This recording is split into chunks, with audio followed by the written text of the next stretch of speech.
टुनटुनी अपने पति की मौत के बाद बिल्कुल अकेली हो गई थी। घर और बाहर दोनों का काम संभालने के साथ साथ अपने बेटे को भी अकेले संभालते संभालते वो बहुत थक जाती थी। गर्मी के दिन थे। वो बड़ी मुश्किल से गोलू को साथ लेकर गर्मी में घर का कुछ सामान खरीदने निकली थी। पैदल घर वापस आते आते रात हो गई। गोलू का भूख से बुरा हाल था। वो भूख के मारे जोर जोर से रोना शुरू हो गया। टुनटुनी की लाख कोशिशों के बावजूद वो किसी भी तरह से चुप नहीं हो पा रहा था। अचानक टुनटुनी को सड़क के करीब एक पार्क में घनी छांव वाला पेड़ नजर आया। टुनटुनी ने सोचा, इस पेड़ के नीचे बैठकर थोड़ा आराम कर लूं और गोलू को दूध भी पिला देती हूँ। जब ये सो जाएगा तो मैं घर चली जाऊंगी।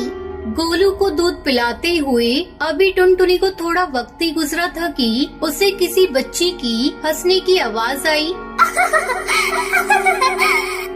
कौन हो तुम? यहाँ पर क्या कर रही हो? मेरी कोई माँ नहीं है? क्या आप मेरी माँ बनोगी? बोलो ना, बनोगी ना मेरी माँ? टुनटुनी घबराकर वहाँ से उठी और फौरन गोलू को लेकर घर की तरफ तेज तेज चलना शुरू हो गई। अब वो छोटी बच्ची उन्हें घर में हर जगह नजर आने लगी। कभी बिस्तर के किनारे, कभी गोलू के कमरे में।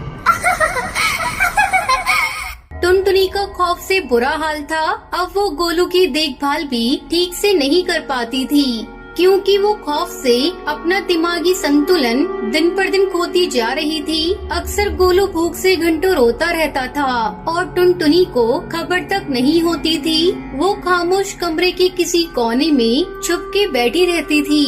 तभी वहाँ पर वो बच्ची आती है। वो कोई और नहीं बल्कि भूतिया चिड़िया की आत्मा थी और वो कहती है, मुझसे माँ की ये हालत देखी नहीं जाती थी। मैं छोटे भाई को यूँ रोता हुआ नहीं देख सकती थी, इसलिए मैंने माँ को हमेशा के लिए इस खौफ से आजाद कर दिया। मैं ही हूँ वो बच्ची जिसकी वजह से माँ का ये हाल हो गया था। मैं कई सालों से उस पेड़ पर अकेली रहती थी, पर उस दिन जब मैंने देखा कि एक माँ का प्यार क्या होता है, मेरा दिल किया कि मैं बस उनके साथ रहूं।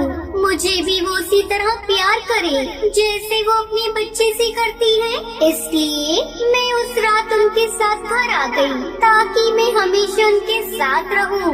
अब मैं, माँ और छोटा भाई एक साथ घर में सुकून से रहते हैं। मेरा छोटा भाई अब भूख से बिल्कुल नहीं रोता, क्योंकि अब मैं उसका ख्याल रखती हूँ। लोग कहते हैं कि रात को किसी पेड़ के नीचे नहीं बैठना चाहिए, क्योंकि पुराने घने पेड़ों पर भूत प्रेत बसते हैं और हो सकता है कि कोई भूतिया चिड़िया की आत्मा हमारे साथ घर तक भी आ जाए।